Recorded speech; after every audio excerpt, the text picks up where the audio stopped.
Phil Schneider to Dorothy Killigan to the more recent Max Spears, all of them and many others all had one thing in common. They got too close to the truth. And in this video, you're going to learn some of the disturbing truths behind the cover-ups that exist surrounding their deaths and the intelligence they wanted to expose. You don't want to miss this one.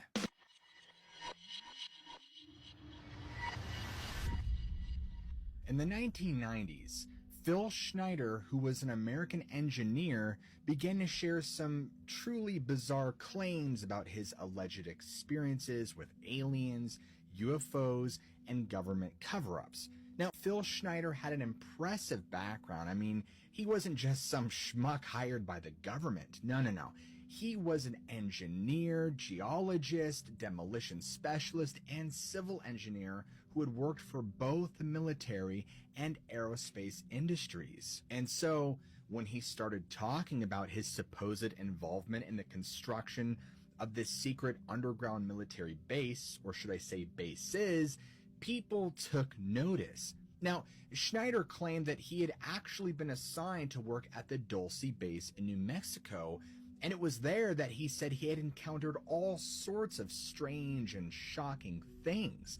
And according to Schneider, as his team was drilling down into the earth to expand the base, they accidentally stumbled upon an existing alien base hidden deep underground, and then that's when all hell broke loose. Schneider described it as a massacre.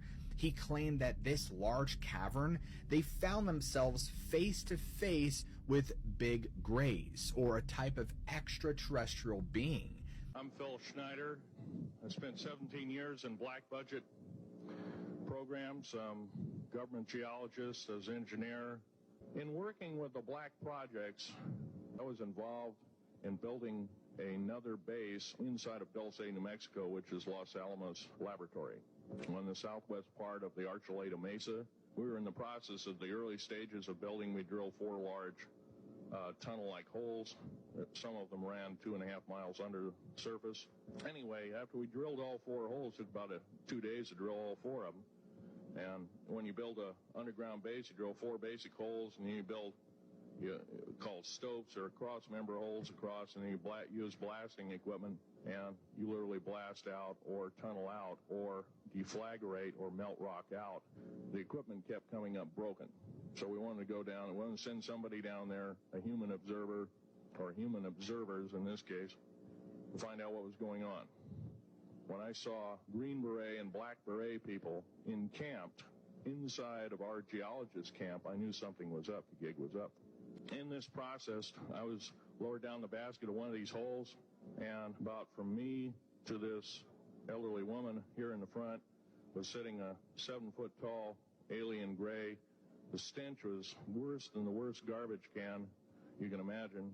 I didn't waste any time. I reached for my pistol. At that time, as an engineer, I didn't have time to carry all the folderol of one of these big submachine guns that all the sea spray and the yellow fruit and the outer perimeter and inner perimeter security people carried. I carried a little Walther PPK pistol with a 9-shot clip. Plus, you're in almost like a spacesuit environment, and you're reaching for a gun.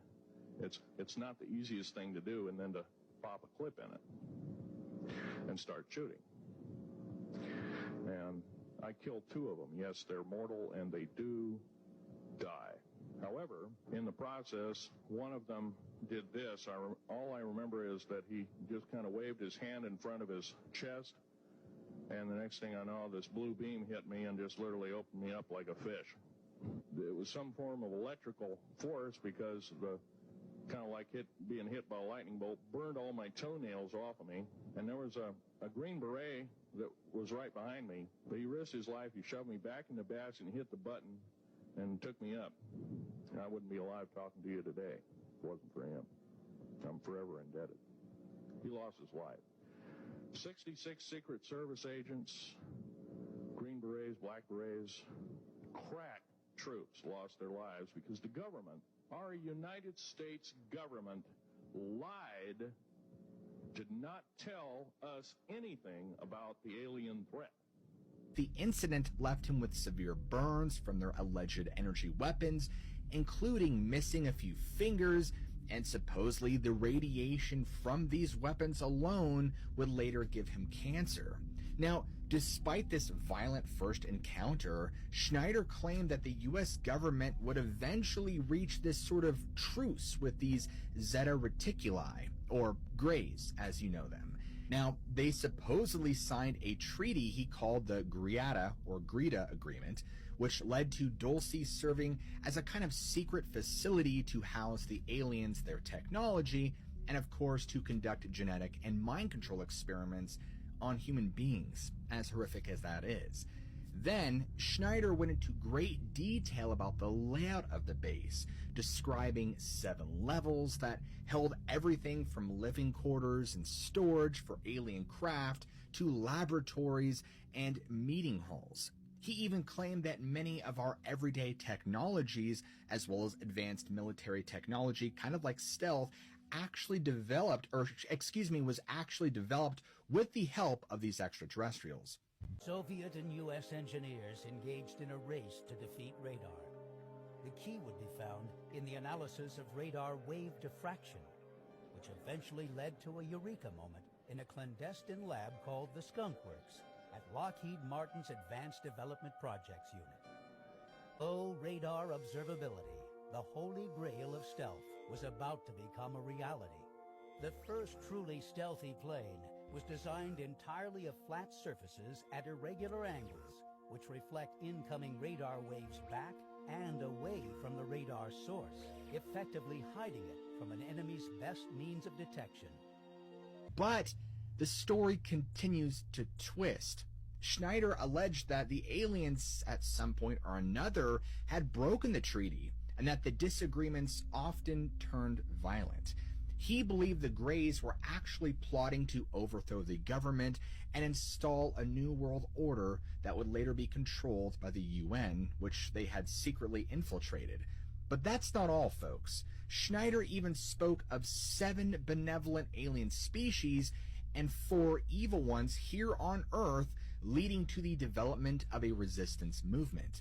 And so he tied major events like nuclear testing and terrorist bombings to attempts to wipe out these rogue alien bases or the use of alien technology. Schneider had made these bold claims about the US government possessing an earthquake-causing device. He would add this, though: the federal government currently has an earthquake-causing device.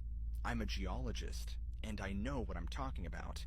During the earthquake in Kobe, Japan, there was no pulse wave, as is usually the case in normal earthquakes. She wasn't there. In 1989, there was an earthquake in San Francisco, and there was no pulse wave or anything like that either. This is a Tesla device that is being used for evil purposes.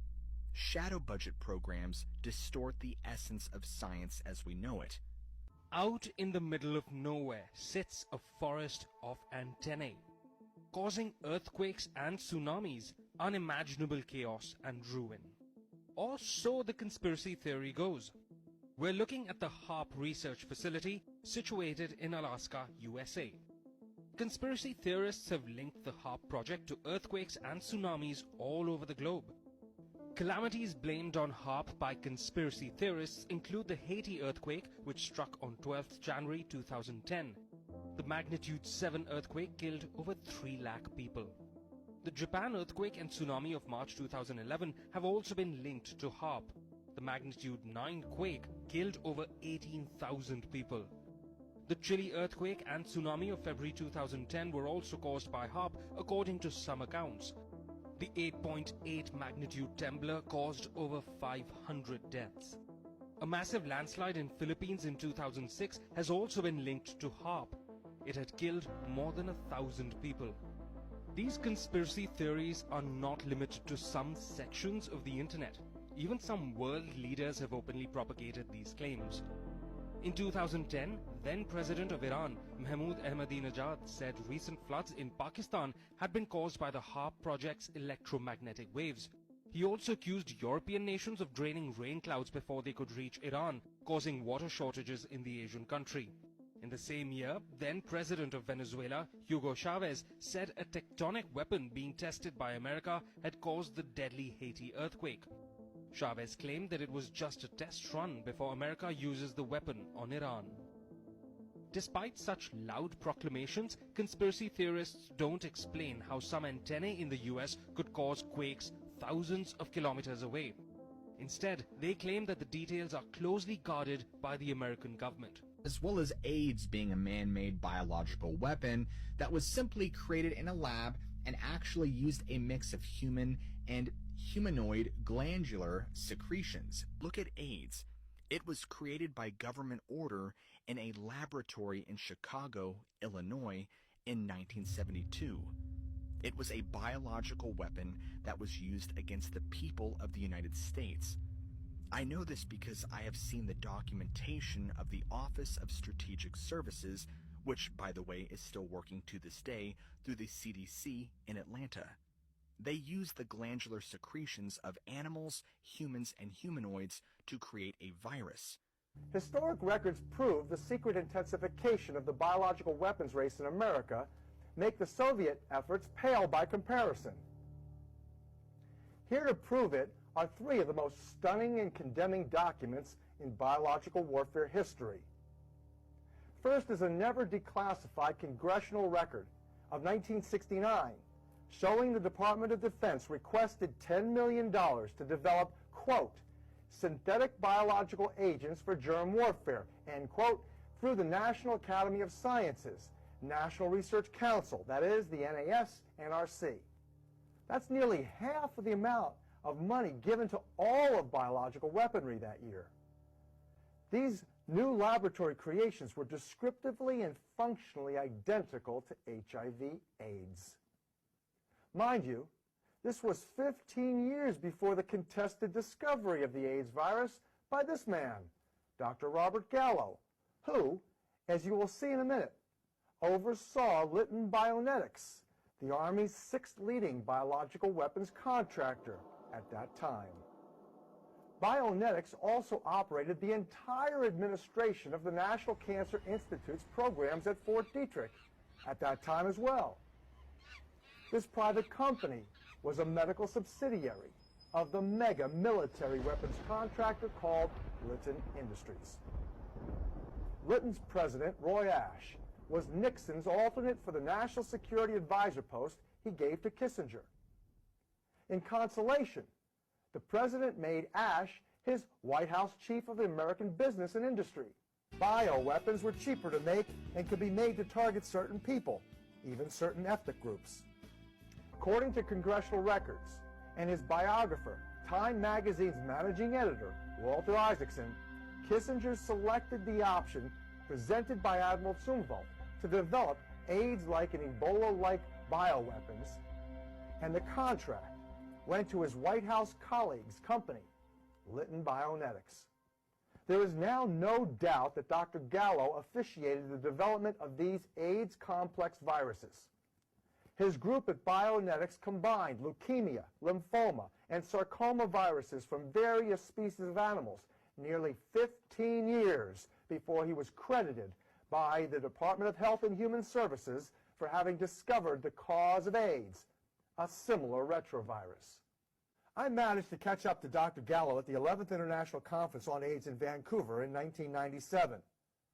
I asked him if he was concerned that some of his experiments might have given rise to the AIDS virus or AIDS virus relatives that might have contaminated monkeys and chimpanzees shipped by Litton to the Merck's vaccine division in New York for the production of the earliest hepatitis B vaccines. Here is the exchange Dr. Gallo eventually apologized to me for. He was obviously aggravated. Do you have any concern that your early experiments in taking simian virus 40 in the presence of simian foamy retroviruses and recombining them with cat leukemia and chicken leukemia sarcoma viruses might have given rise to HIV or its relatives following their culture in human tissues, and that these mutants could have contaminated some live viral vaccines produced in contaminated monkeys and chimps supplied to vaccine manufacturers through your affiliates at Litton Bionetics? Quite frankly, I don't know what the hell you're talking about.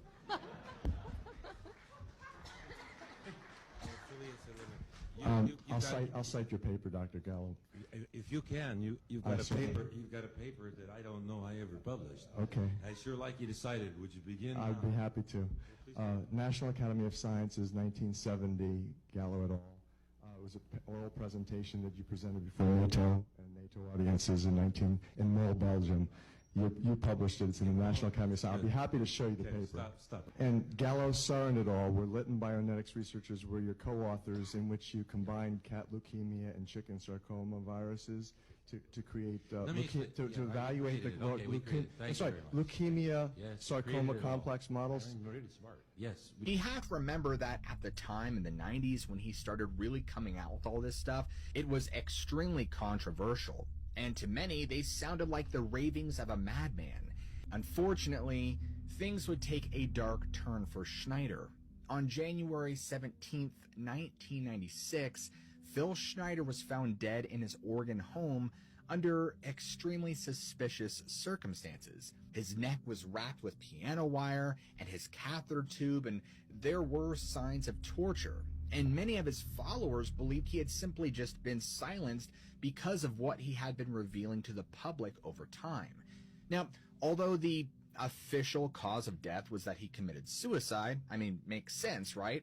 Interestingly, Schneider had actually previously claimed his life was in danger and that a whopping 11 other people with similar knowledge to him had also been killed under very mysterious circumstances, their deaths also labeled suicides.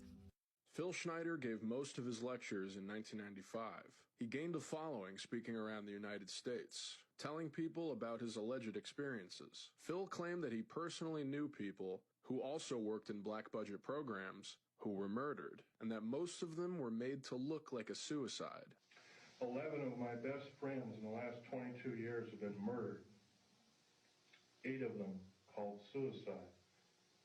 I finally got wind of one of them. Portland police is now involved in one of them.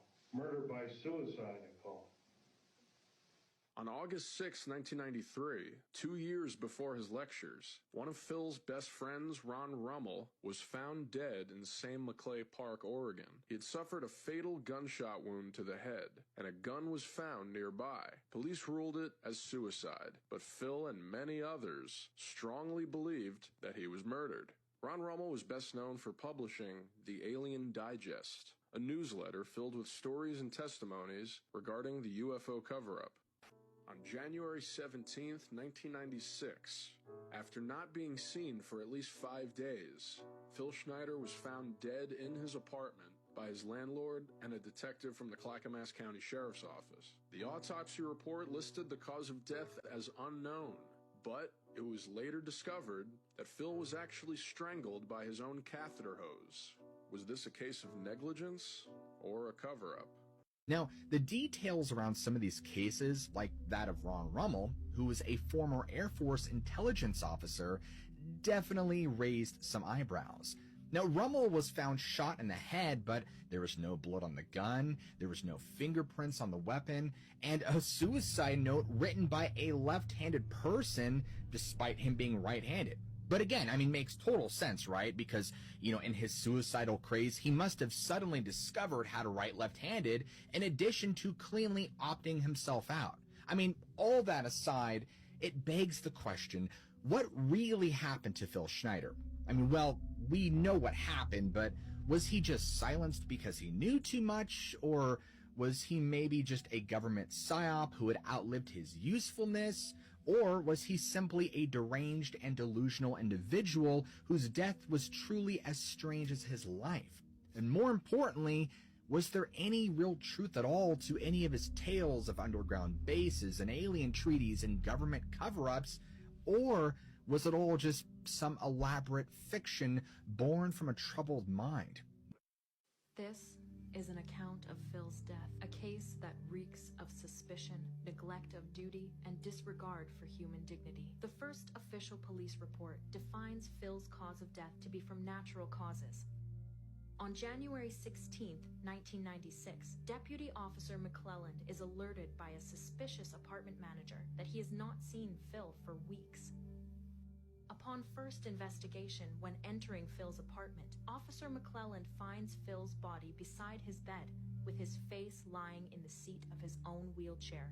Medical and forensic examiner Mr. Coleman chooses not to respond to the crime scene. At this point, Phil had been dead for 3 to 4 days. January 17th, his body is then whisked away to a funeral home. January 18th, Mr. Took calls from the funeral home to alert the police that he has found a catheter cord wrapped around Phil's neck. This leads to the starting of Detective Hagen's investigation on the same day. Hagen seems to be the only one interested in following up this case honestly. He calls medical examiner Coleman and Sergeant Joyce, who both elect not to respond. Upon further investigation, while interrogating Deputy McClelland, the deputy recalls the catheter cord being near Phil's neck at the scene of the crime. It is concluded in this report that the only person who could have been around Phil at this time was a woman from the Oregon Senior and Disabled Services. Other things recovered from the scene of the investigation were 7 pill medications. Detectives Harris and Kennel are then assigned to the case. An autopsy is to be held by Dr. Gunson on January 19th. This was requested as well by Cynthia, Phil's late wife.